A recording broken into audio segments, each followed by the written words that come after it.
Hey everyone! Today I am doing a long overdue video of equipment. This is just the equipment I use very regularly and the equipment that I find the most helpful.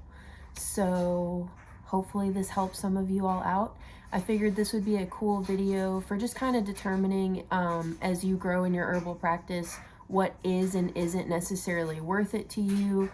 And also maybe some gift ideas for people who have herbalists in their life or need to give somebody an idea for them. So right behind me is probably my most prized possession, which is my stainless steel work table. This makes it really easy to keep things clean and sterilized. This is mostly where I prep things, and then we've got stainless steel in the kitchen where I actually do the making. So that said, that's probably one of the biggest things to think about when you're buying even things like bowls, spoons, spatulas, you know, all that just kind of basic standard stuff. You really need non-porous materials. So stainless steel, no wood, no bamboo type stuff. You really need to stick to all stainless steel. The only time that I don't use stainless steel is when I'm using a rubber spatula. And there are certain spatulas that are okay to use, for example, silicones and whatnot. Plastic can melt, so that's a no-no. You really want to stick to stainless steel. So let's get started in the equipment. First on the list is a good, powerful herb grinder. I used a coffee grinder, like I'm sure many of you do, for a really long time, and it was fine for the most part, but I really like to work with resins, which are really hard. I like to work with wood, like cedar heartwood and sandalwood, propolis, things that are like really hard, and a coffee grinder just simply could not do it. So a very powerful herb grinder is really worth it to me. This is actually a pretty small head. I think this holds 1 quart, and you can get even smaller, and I think this was $50, so might be worth it to you guys. This is definitely made in China, and most of the ones that I found were. This can be found on Amazon. It can also be found on, if you were to Google like a industrial grade herb grinder or like professional herb grinder, powerful herb grinder, a lot of Chinese websites will pop up that have this type of equipment. So yeah, it's pretty cool. It's very powerful. It's got a strong blade in there. This is just the mesh sifter. And this thing will literally grind rocks. So if you're into pigments and stuff, might also be a cool choice. Next on the list is my Immersion Blender. This is something else that I've bought a lot of household items of first. For example, if you look up Immersion Blender on Amazon, you're gonna get your, classic $25 handheld immersion blender that's about half the size of this one. I burn through the motors on those real quick all the time. I'm typically using this to whip up body butters, to stir things like a tincture blend before I pour it. Anything where you want to evenly distribute the texture or the ingredients, immersion blenders are really nice. So this is a Vitamix of Switzerland. I had never seen this brand before, and I still haven't. This is kind of in between your classic household one and an industrial one. The cheapest industrial ones are around $700. This was around $250, so definitely a splurge. But after burning through 3 of those $25 ones, it was time. And this has a nice long shaft here, which is also really great. I make most of my products in 5-gallon buckets or 5-gallon pots, so this really helps to not have to dip the motor in.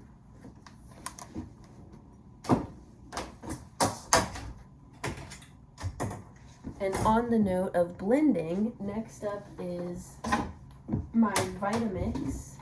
I actually just upgraded this yesterday and I'm really excited.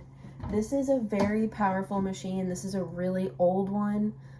This was Francesco's from when he was a chef, and I think he said he spent around $250 on this back in the day. If you were to buy this model, the Vitamix 5000, but this is definitely like a vintage one at this point, you could probably find it for half of that used. And this has carried me through for 4 years. So I upgraded today and I'll tell you all about, or yesterday, and I'll tell you all about that one. However, if you are not, if you don't have a business selling products and making a ton of stuff, this will do you just fine for a very, very long time. It has a high-powered motor.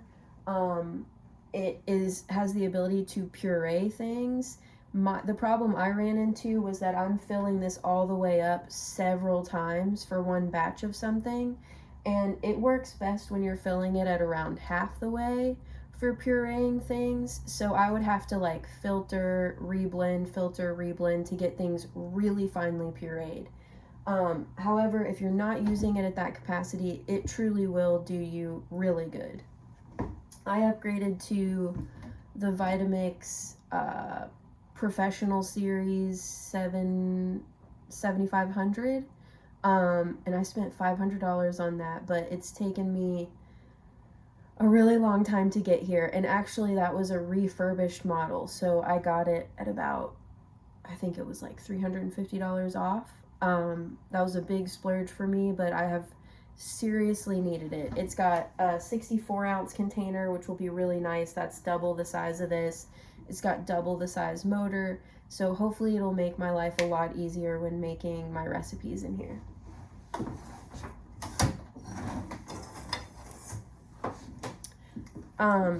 I don't know the proper name for this, so I feel a little bad, but I only know it as what we called it working in kitchens, which is a china cap.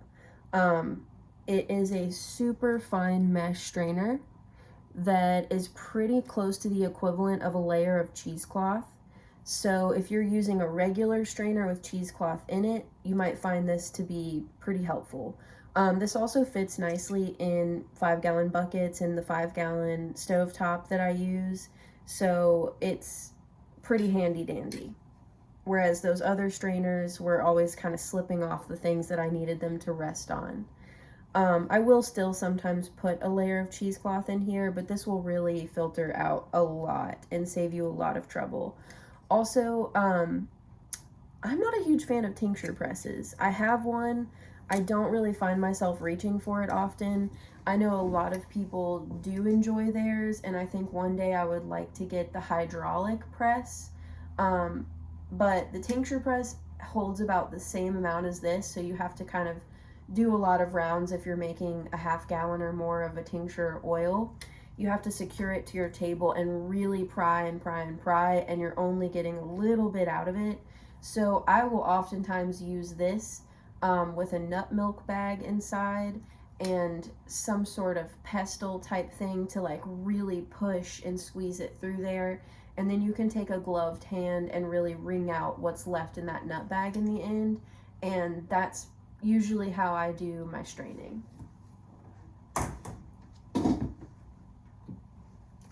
This is the number one thing I'm going to recommend to you all. I got this year. If I had known about it sooner, I would have gotten it then. This thing is amazing. It is Phomemo, Phomemo. This is a portable Bluetooth label printer, and I do not use this for labeling bottles, although you could. What I'm using it for is labeling jars. It's waterproof, they peel off easy.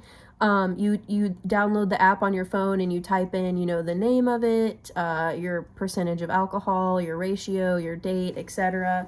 And it has really helped me to organize all of my jars. The labels are a lot clearer. You don't have to worry about your ink blending. You don't have to worry about the paper labels like kind of disintegrating in your sink when you're washing them later. They just peel right off. They're waterproof. It's amazing. Also, it's a thermal printer, so you don't have to buy ink for it. You just have to buy the little labels. I got this on Amazon. I can't remember how much it was, but it was definitely worth it. I use this so much and highly, highly recommend it. Also, this would be my number one recommendation for like a giftable item.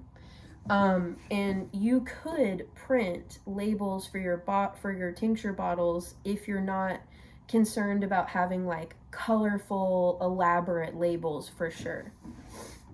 I've even seen people upload like photos and print them out, like little stickers of photos and images and whatnot.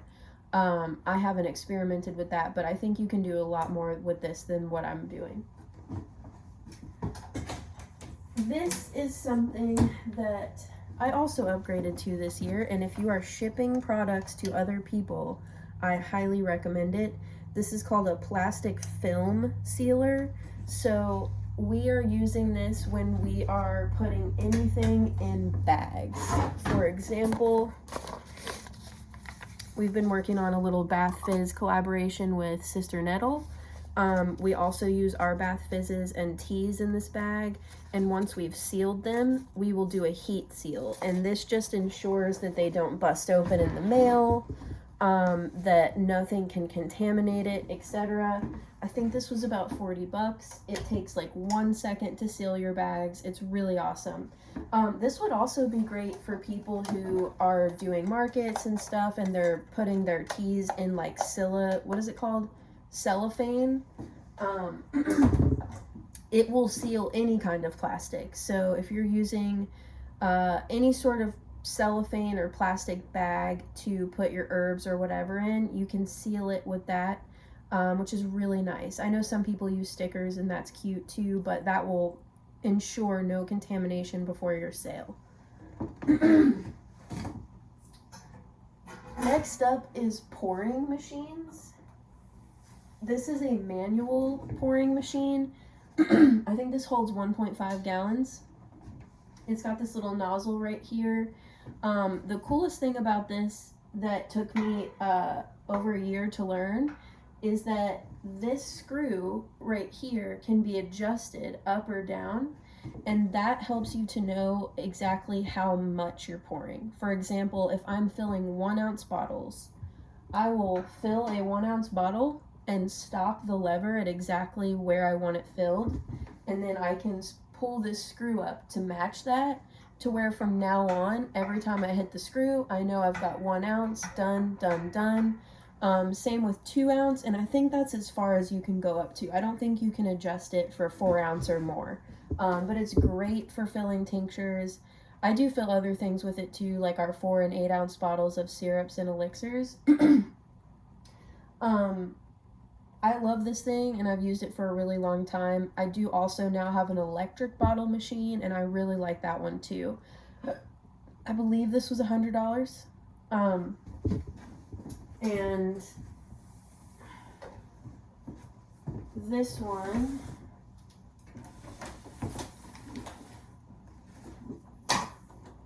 my electric bottling machine, was about $250. This is another made in China piece of equipment. You'll find that most of your middle of the road herbal equipment, meaning not super basic like a coffee grinder or a NutriBullet, but not like commercial grade $5,000 pieces of equipment, you really can only find Chinese brands. So it's a little bit difficult because you can't really read their descriptions and whatnot.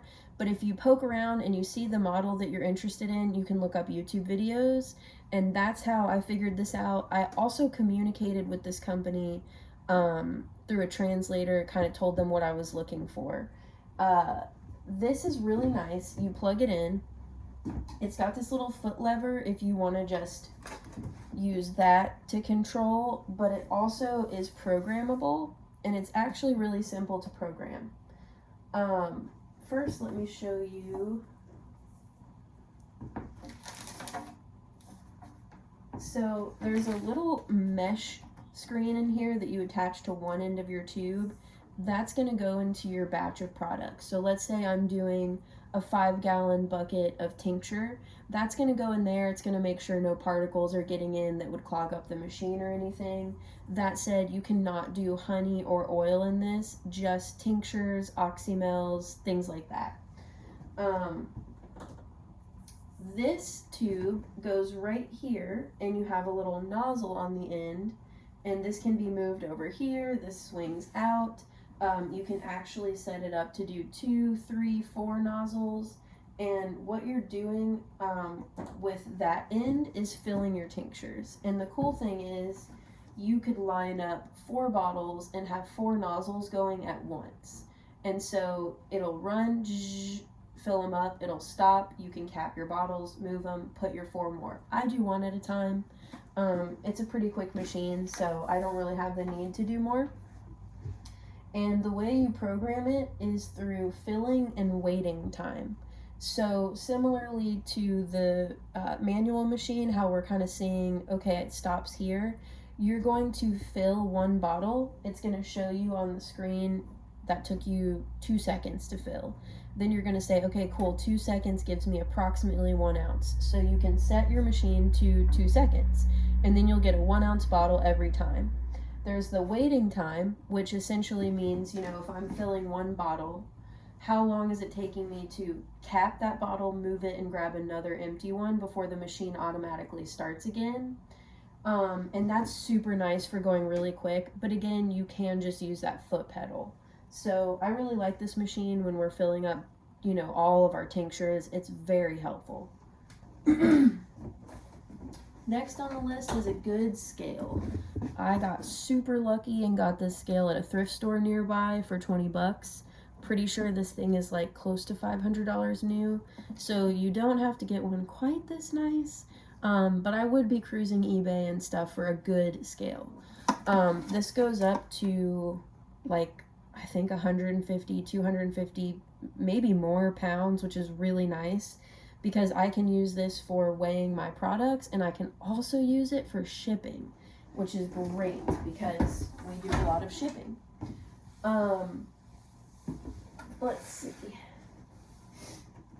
Back here is a food processor. We use this when we're making our bath fizz, herbal salts, herbal sipping broth, anything where we need to just kind of loosely grind and incorporate. And I also just upgraded this to a RoboCoupe, which if you've worked in a kitchen is a really, really great brand. This is awesome. For example, when I'm making my bath fizz, I pour all my ingredients in there, my colors that I want to use, my herbal oils that I want to use, etc., and then it blends it all together and gives us that final product. So I use that a lot too, and I've just about destroyed the motor on this thing, so I'm super happy to upgrade. This brand is a KitchenAid. We got that on shopgoodwill.com. We get a lot of things there. So, you know, you can find a lot of this stuff used and for cheap, and they'll make your life a lot easier. And the last thing that I wanted to mention, 2 things, is a vacuum sealer and a shipping label printer. So the vacuum sealer is something that I'm going to recommend to anyone, whether you are shipping products or you're just making things at home. Airtight containers get really expensive, and you will find that you outgrow mason jars pretty quickly, especially if you're growing or harvesting your own herbs. You really want to harvest enough to last you a full year, and a mason jar is not always going to do that. Not to mention, those nice gallon-sized mason jars are a good $10 a piece. So with you wanting to store in airtight, space being an issue, etc., a vacuum sealer preserves the herbs really well. It helps you save space, and it's just my preferred method of herb storage. So we vacuum seal, and then we store them in these bins. We of course label and date the individual bags, and then I typically tape a piece of paper on the front that says exactly which herbs are in there. This is great too because you can use it for your household kitchen items, like if you're fermenting things or pickling things or marinating, etc., having a vacuum sealer is bomb. There's a lot of shitty vacuum sealers out there. I have a shitty vacuum sealer, which is why I'm not going to necessarily show you mine and say here's the good brand. I would get a good one, like a Smart Save or something, at Costco instead of the cheap ones on Amazon, because you're just going to really go through them. And it's a nice piece of equipment that'll last you a long time if you invest in it. The shipping label printer is something that I got this year, and I've been in business for over 4 years now. I used to handwrite labels, and then I started printing them through PayPal, and now I use ShipStation and a label printer, and it's a game changer. It's thermal, so no ink, which is awesome. I used to print them on my printer and go through ink all the time. And it just plugs right into your computer or laptop. It's super, super simple. Rollo is definitely the best brand. We have an off-brand Chinese one called Munbyon, Munbyon, and me and Meg, sister Nettle, use it, and we've never had any issues. So if you're looking for a cheaper option, that one is definitely it. I think I'm done here. This is definitely all my favorite equipment that I use regularly, and I hope this really helps you guys out.